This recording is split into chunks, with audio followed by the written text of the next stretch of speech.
Olá pessoal, tudo bem?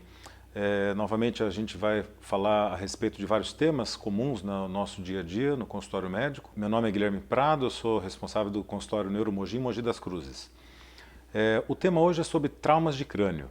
Traumas de crânio é uma situação infelizmente muito comum hoje em dia nos hospitais de urgência, nos hospitais até que atendem isso com muito mais prevalência, nos hospitais de SUS, mas também na realidade privada existe bastante desses casos chegando invariavelmente pelas unidades de emergência móveis que a gente tem aí, felizmente, no sistema de saúde.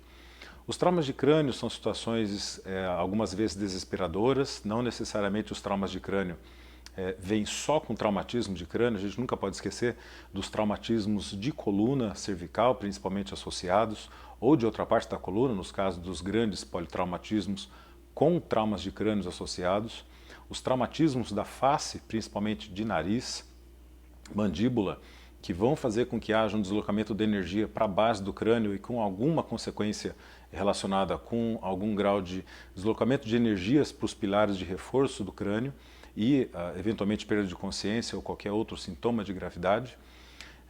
E os traumatismos de crânios, principalmente associado com a inconsciência, ou seja, com mal-estar súbito que o paciente tem uma situação qualquer de mal-estar, cai e bate a cabeça.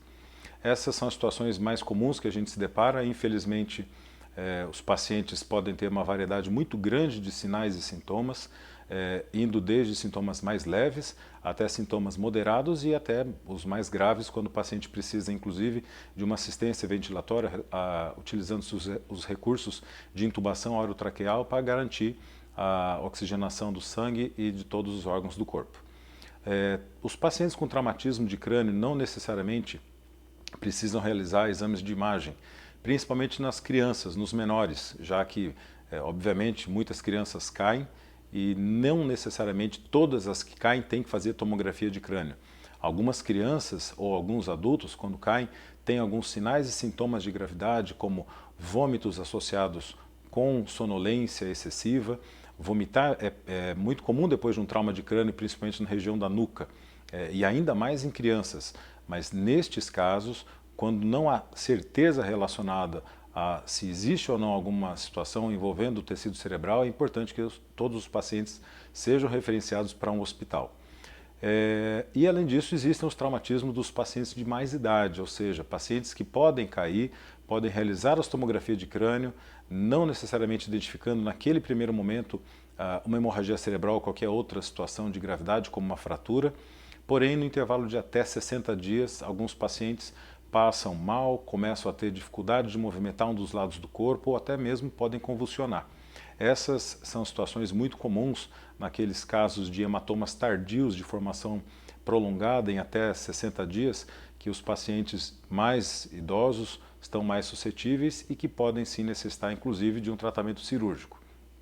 O mais importante sobre traumatismos de crânio é você entender que precisa procurar um hospital quando houver principalmente a sonolência ou alta cinética, alta energia envolvida no trauma e obviamente inconsciência ou algum sinal de dor que não melhora de maneira alguma. Bom pessoal, eu espero que eu consiga ter sido bem sucinto na explicação desses temas. É um tema muito amplo que muitas dúvidas podem aparecer.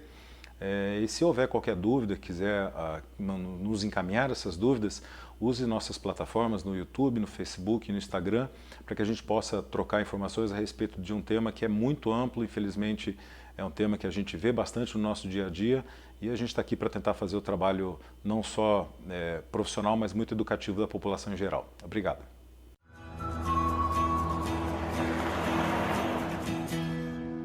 Clínica de Neurocirurgia e Cirurgia Minimamente Invasiva, Neuromogi.